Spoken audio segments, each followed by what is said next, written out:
So if you remember back to one of my first videos on the channel, I talked about one of my most memorable travel experiences, which was in the Gambia. And today I thought I'd talk to you about another memorable experience, which is again off the beaten track in the Ukraine. I went there on a City away day to watch City Shakhtar Donetsk with my dad in 2018, which is only about 20 miles from the Russian-Ukraine red zone, and we spent 24 hours there. So we got a direct flight from Manchester to Kharkiv, which took about 4 hours, and it was the first time I really even heard of the place. The airport was absolutely tiny. We went straight through and then came out the other side, and there was all these military guards with assault rifles giving us like a guard of honour to the buses. So the bus dropped us off in the middle of this massive square. The police left us, and some City fans of course went straight to the Irish bar, but we decided we'll look around Kharkiv for a bit. We probably had about 10 hours till we had to be back at the bus to go to the stadium.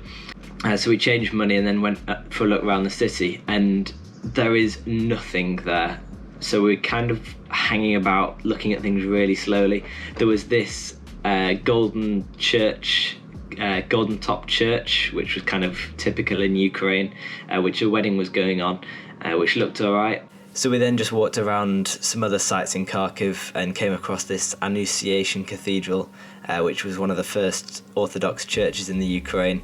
But apart from that, there wasn't really anything else to do. And outside this building, I accidentally turned my data on and ended up spending 80 quid sending one Snapchat. Because it costs £7 a megabyte or something ridiculous. So I now don't like that building.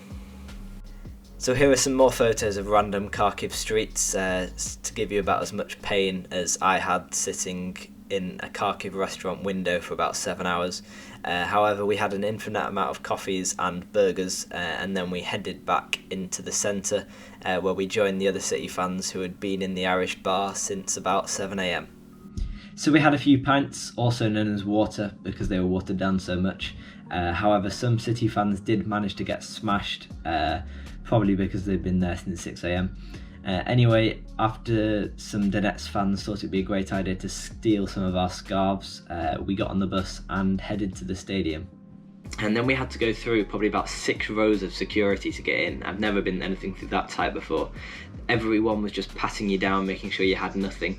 So then we sat down and started watching the game, and we found out pretty quickly that their fans' signature move was the Mexican wave.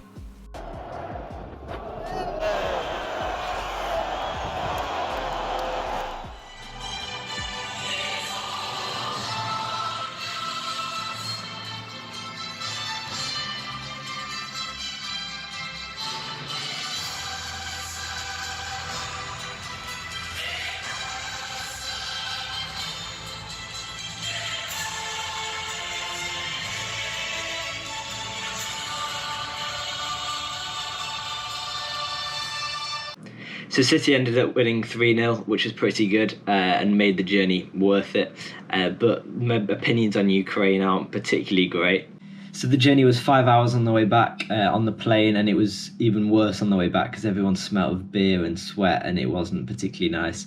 And then they brought out an Indian curry at 3 a.m, which made the whole thing about 20 times worse.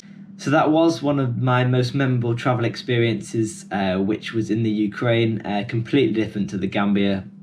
But I enjoyed it just for it being completely different. It was a one day in a completely random country, in a completely random city that nobody's really been to before. So if you want to see more stories, hopefully I'll be able to vlog them in future rather than just showing you pictures, then hit the like button, and I will see you next week.